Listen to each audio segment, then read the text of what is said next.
Hindi bababa sa 4 ang nasawi, bunsod ng kabi-kabilang buhawi at malalakas na hangin at ulang dala ng Hurricane Milton sa Florida sa Amerika. Pati ang ilang Pinoy doon nasindak sa bagyo na nag-iwan ng matinding pinsala. May report si John Consulta. Sinuon ng eroplanong yan ang mismong mata ng Hurricane Milton. Halos di na makita mula sa bitana ang pakpak ng eroplano sa lakas ng ulan. Niyugyug pa ng malakas na hangin ang eroplano. Nahulog tuloy ang ilang gamit sa loob. Napakawit naman ang mga pasaherong hurricane hunters o yung mga namamaligta ng data tungkol sa mga bagyo. Sa Gulf of Mexico, umabot sa halos 30 talampakan ng alon habang papalapit ang bagyo sa lupa.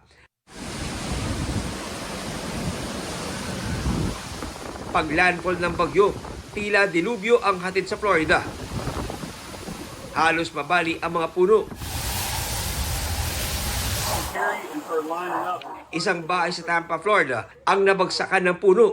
Inilikas ang pamilyang nakatira roon. Sa St. Petersburg, gumuho ang malaking construction crane.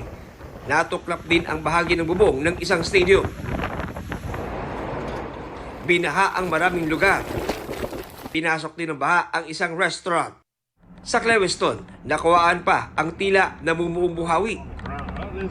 Ayon sa Florida Governor, di bababa sa 19 na buhawi ang nanalasa roon. Mahigit 100 bahay ang nasira.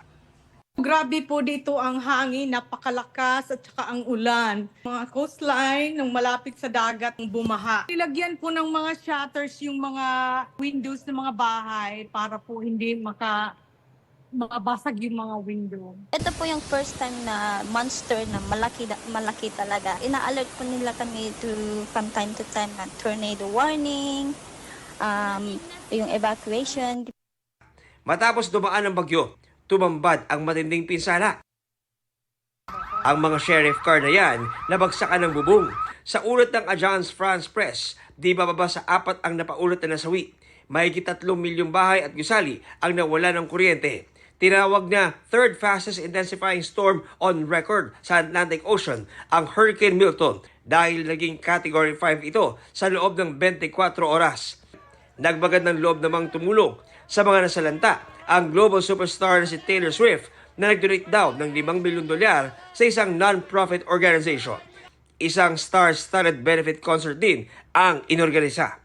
John Consulta, nagbabalita para sa GMA Integrated News. Huwag magpahuli sa mga balitang dapat ninyong malaman. Mag-subscribe sa GMA Integrated News sa YouTube. Sa mga kapuso abroad, subaybayan nyo kami sa GMA Pinoy TV at sa www.gmanews.tv.